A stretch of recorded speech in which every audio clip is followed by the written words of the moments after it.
Eu preciso que você abra a sua Bíblia, Lucas, capítulo de número 23, a partir do verso de número 33. Verso 33, eu vou ler bastante e vou falar pouquinho. E quando chegaram ao lugar chamado a Caveira, ali o crucificaram, e os malfeitores, um à direita e o outro à esquerda. E dizia Jesus: Pai, perdoa-lhes, porque não sabem o que fazem. E repartindo as suas vestes, lançaram sortes. E o povo estava olhando, e também os príncipes zombavam dele, dizendo: aos outros salvou, salva-se a si mesmo, se és o Cristo, o escolhido de Deus. E também os soldados escarneciam dele, chegando-se a ele e apresentando-lhe vinagre, e dizendo: se tu és o rei dos judeus, salva-te a ti mesmo. E também por cima dele estava um título, escrito em letras gregas, romanas e hebraicas: este é o rei dos judeus. E um dos malfeitores que estavam pendurados blasfemava dele, dizendo: se tu és o Cristo, salva-te a ti mesmo e a nós. Respondendo, porém, o outro repreendia-o, dizendo: tu nem ainda temes a Deus, estando na mesma condenação? E nós, na verdade, com justiça, porque recebemos o que os nossos feitos mereciam, mas este nenhum mal fez. E disse a Jesus: Senhor, lembra-te de mim quando entrares no teu reino.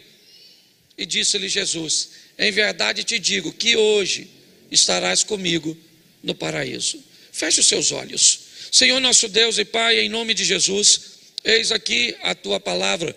Continua falando conosco e usa-me como um canal de bênção nesta hora. Pelo poder do nome de Jesus, é o que eu te peço. Em nome de Jesus, amém. Glória a Deus, amém? Bom, eu quero fazer uma reflexão rápida com você a respeito dessa história.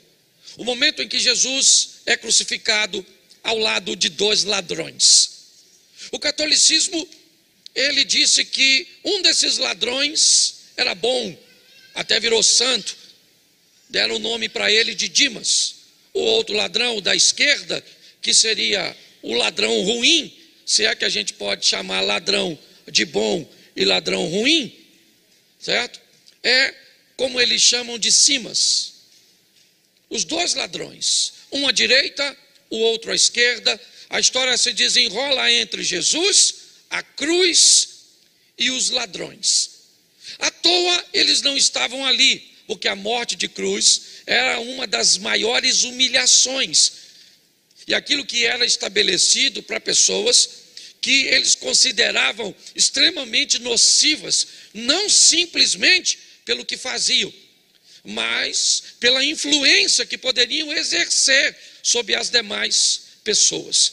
Então, matar alguém daquele jeito, basicamente asfixiado, era algo que constrangia não apenas o indivíduo que morre, mas toda a sua família, e mandava uma mensagem para as pessoas que viam aquela situação: não imitem o que eles fizeram, não tentem copiá-los, porque se vocês copiarem, é para lá que vocês vão.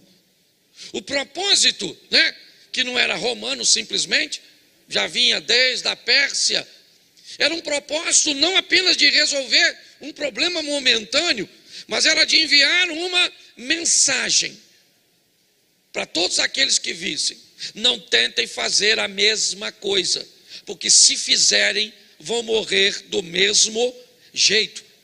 Era esse o tipo de mensagem, seja numa forca, como faziam os piratas, ou como eles morriam. Essa era uma mensagem que tinha o propósito de ser uma mensagem de propaganda, para que as pessoas não cometessem ou não copiassem. A mensagem é não apenas por que mataram Jesus, porque tinha uma profecia de que ele morria daquele jeito, sim, mas a mensagem é também daquele jeito para dizer para seus discípulos: parem de falar desse reino, parem de pregar a mesma coisa, porque senão vocês terão o mesmo fim. Esse era o propósito. Então chamar esses ladrões de bonzinhos é uma grande mentira. Ou, deixa eu trocar a palavra mentira, até porque eu estou colocando em xeque uma vertente religiosa. É um grande engano. Os dois ladrões são ruins, e ele não vai ficar bom porque aceitou Jesus. É isso que nós precisamos olhar. Quando olhamos para essa situação, o que nós vemos ali são as cruzes, Jesus e os dois ladrões. Me parece que o que a Bíblia diz é que duas pessoas estão diante do mesmo Salvador, único e suficiente, e tem as duas a mesma oportunidade de arrependimento. O que nós estamos vendo é a mesma história que se repete na história das duas mulheres grávidas e prostitutas do livro dos Reis, que eu usei em outra ocasião.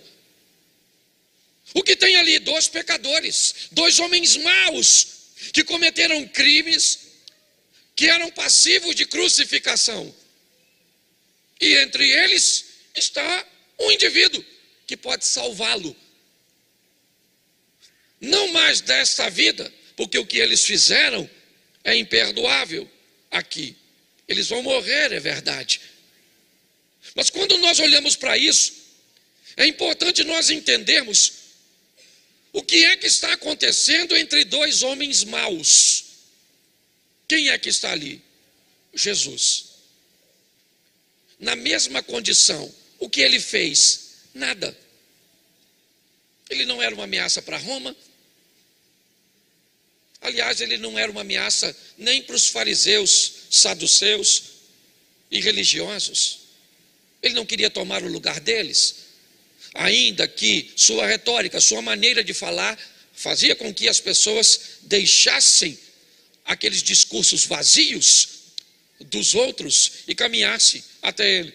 Como disse os próprios soldados, quando foram prendê-lo e voltaram de mãos vazias, disseram para seus, aqueles que haviam instruído: olha, ninguém nunca falou como aquele homem.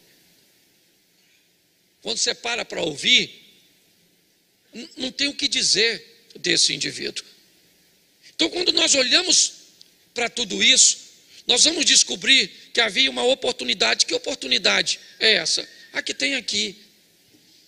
A grande verdade é que hoje aqui tem inúmeras cruzes.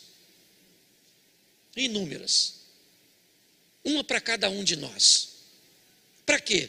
Para pagarmos por aquilo que, segundo o ladrão, são efeitos do que fizemos. São sentença do que fizemos. Mas entre todas as cruzes, existe uma, a de Cristo, que também continua onde sempre esteve. Não mais com ele pendurado, mas ela pode nos livrar de tal sentença. E que é isso que eu quero ver com você rapidamente. Coisas que o ladrão descobriu na cruz, que tem crente que leva a vida inteira e não consegue descobrir. Primeiro, nós vamos ver a estrutura do que está acontecendo para tirá-lo da cruz. Porque enquanto o mundo físico não sabe o que está acontecendo, o mundo espiritual sabe. Então, se você olhar inúmeras vezes, quer o povo, nos príncipes, quer os soldados, quer o ladrão que está à esquerda, todos eles tentam, sem sucesso, uma coisa muito simples: tirar Jesus da cruz. Salvou a ti mesmo? Ou salvou os outros e não pode salvar a ti mesmo? Se tu és o Cristo, desça da cruz, saia daí. Porque se você sair da cruz do meio, ninguém mais sai da cruz. Se Jesus abandona a cruz dele, eu ainda estaria crucificado. Você estaria crucificado. Eu queria que você entendesse por isso. Quando você vê o ladrão da esquerda falar, ele é categórico: salvou. né?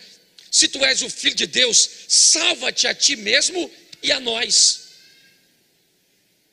Olha o que ele está dizendo: se você é poderoso mesmo, saia da cruz e me tire da cruz. É isso que ele está dizendo. Eu estou querendo descer daqui. Todas as tentativas, elas são ditas: interrompa esse processo. Porque se você continuar nisso, for morto, crucificado e ressuscitar, você quebrou o sistema. Você venceu a morte. E aí você vai ter condições de dar a vida a todos. Por quê? Porque a sua crucificação aqui é baseada em inocência. Então vamos dar uma olhadinha depois de tantas tentativas, porque eu acho que vale a pena nós olharmos isso com um pouquinho mais de carinho. Jesus vai ser crucificado, é verdade, e um ladrão vai ser, como nós temos o hábito de dizer, ele vai ser salvo. E o outro ladrão vai ser condenado. E por que um foi salvo? Porque ficou bom. Então quer dizer que o céu é para os bons e o inferno é para os maus? Será que é isso que a Bíblia quer dizer?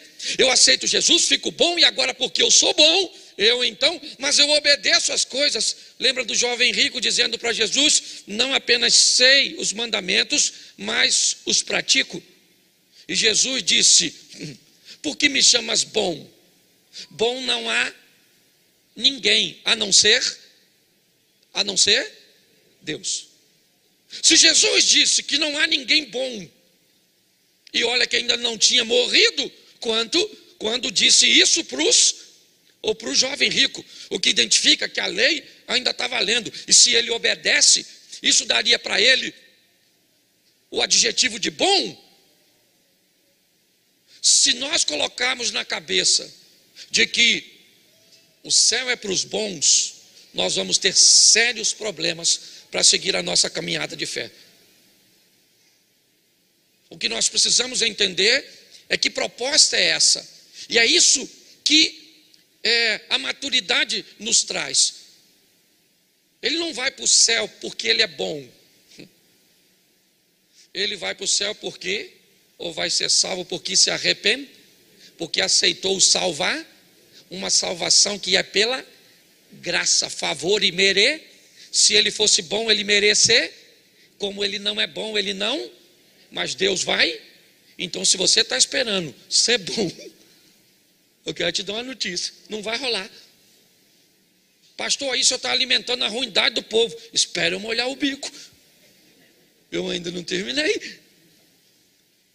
Mas quando eu me deparo com aqueles dois ladrões ali ao lado de Jesus, eu vejo as pessoas. Que pessoas? As que vão ser salvas e as que não vão. Ah, mas eu não acredito que Deus é bom e vai deixar alguém se perder. A Bíblia diz que vai. No exemplo entre perdição e salvação, está o rico e Lázaro. E quem deu o exemplo foi Jesus. E Jesus disse que o rico está em tormento. E não é porque tinha grana, não. Porque logo no capítulo à frente de Lucas 19, ele entra na casa de um homem rico e disse: hoje veio a salvação a esta, porque dinheiro não leva ninguém para o inferno. Mas também não leva para o céu, não. Então nós precisamos pautar nossa vida de uma forma correta. A salvação está no meio. E um aceita, e o outro rejeita. E o que aceita, recebe. E o que rejeita, se perde. É só isso. Aqui nós temos oportunidades iguais. Ladrões, malfeitores, crucificados, morreram. A diferença é que um não conseguiu ter um entendimento espiritual. Ele queria ser salvo, é lógico que ele queria. Mas ele disse para Jesus: se o Senhor é poderoso mesmo, é o Filho de Deus, desça dessa cruz e me tira aqui também, me salva dessa enrascada que eu entrei. Ele queria ser salvo, mas ele queria uma salvação humana.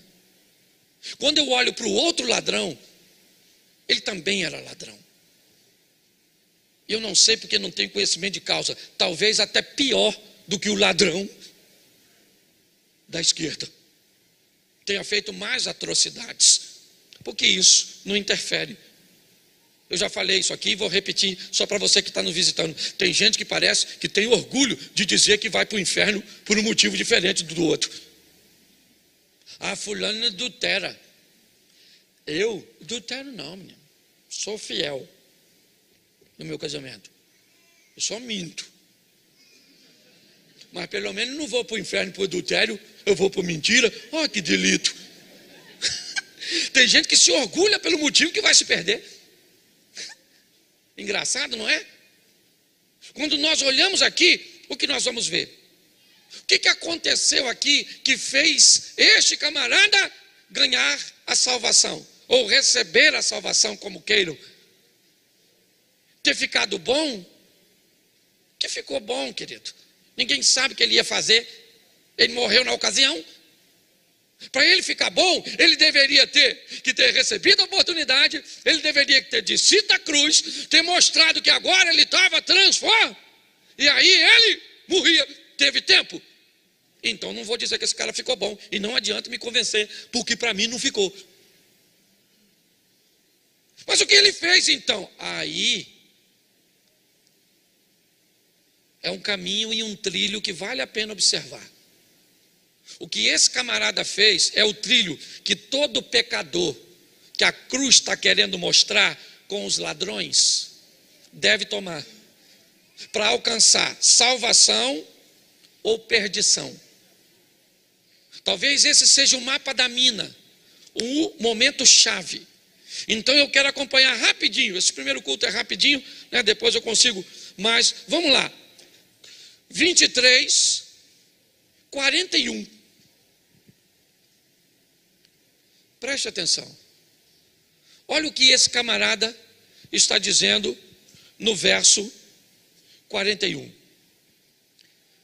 E nós, na verdade, porque recebemos o que os nossos feitos regrinha básica. Esse camarada vai ser salvo porque ele descobriu que estava fazendo as coisas erradas. Quando ele olhou para a situação, ele mesmo diz: nós estamos aqui recebendo o feito ou o resultado daquilo que fizemos. Nós estamos aqui por merecimento. O que esse camarada está fazendo aqui é reconhecendo seu próprio pecado. Se eu quero salvação, eu preciso reconhecer que eu sou pecador. O grande problema é que às vezes, para aliviar o que eu faço, eu procuro olhar alguém que faça algo mais horrendo do que eu, pior que o meu. Então, ao invés de olhar, por isso que eu sempre digo aqui, quem encontra com Deus não tem tempo de olhar para os outros. Por isso que o profeta Isaías, quando diz: no ano em que eu vi o Senhor sobre um alto e sublime trono, a primeira coisa que eu disse foi: ai de mim. Porque diante de Deus eu não penso na minha mulher. Diante de Deus eu não consigo ver ninguém. Você só consegue ver a vida dos outros quando você está diante de Satanás. Porque Satanás é acusador, ele é perverso, ele quer denegrir, enquanto Deus quer recuperar. Quando o ladrão da cruz, da direita, diz: nós na verdade estamos aqui com justiça, ele está reconhecendo aquilo que ele fez. O texto não diz que ele fica bom. O texto só mostra arrependimento e confissão. O texto não vai dizer que ele ficou bom e que agora ele vai entrar no céu porque ele é bom. Não. O que o texto está dizendo, em primeiro lugar, é que ele reconheceu que o que ele fazia era errado e está confessando aquilo diante de Jesus. Então, quando eu reconheço que o que eu faço é errado, quando eu olho para mim e vejo o meu erro, quando o erro das pessoas não subestimam o meu, nem minimizam o que eu estou fazendo, isso significa que eu entrei no trilho da salvação. A Bíblia diz que aquele que confessa e deixa, alcança misericórdia. Quando olhamos para isso, É isso que vemos. E o verso 41, ainda vemos a segunda coisa. Mas este quem? Esse que está no centro. Ele não fez nada. Bom, se ele não fez nada, tem algum problema. Como é que ele não fez nada e está no meio de nós? Nós estamos aqui porque merecemos. E ele está aqui sem fazer nada para estar aqui. O que esse camarada acaba de dizer é: ele é o sacrifício. Não há motivo para ele estar aqui, a não ser nos dar a vida eterna. Não tem outro propósito, ele não merece. Então, se ele não merece, por que ele está aqui? Poderoso do jeito que é, ressuscitando pessoas, curando, repreendendo vento e mar, detentor de tanto poder. Por que é que ele está aqui? Se ele não fez mal nenhum. O que esse camarada está descobrindo, que quem está do lado dele é alguém que está morrendo por ele. Pô, pastor, se vai morrer por ele, então ele tem que sair dali vivo. E Jesus vai pagar, não no mundo físico, mas para pagar uma dívida espiritual. Se nós olharmos para isso, nós vamos entender que ele reconhece o sacrifício. Ô, gente, está lá o salmista dizendo que darei eu ao Senhor por todos os seus benefícios. Esse texto não quer falar de dar dinheiro, de dar tempo, de dar nada. O próprio salmista pergunta e depois responde: o que eu vou fazer? Que darei eu ao Senhor por todos os benefícios? Tomarei do cálice da salvação. Velho Testamento. A coisa mais preciosa que temos é olhar para a cruz e descobrir que ele era inocente e morreu por mim, sendo eu pecador.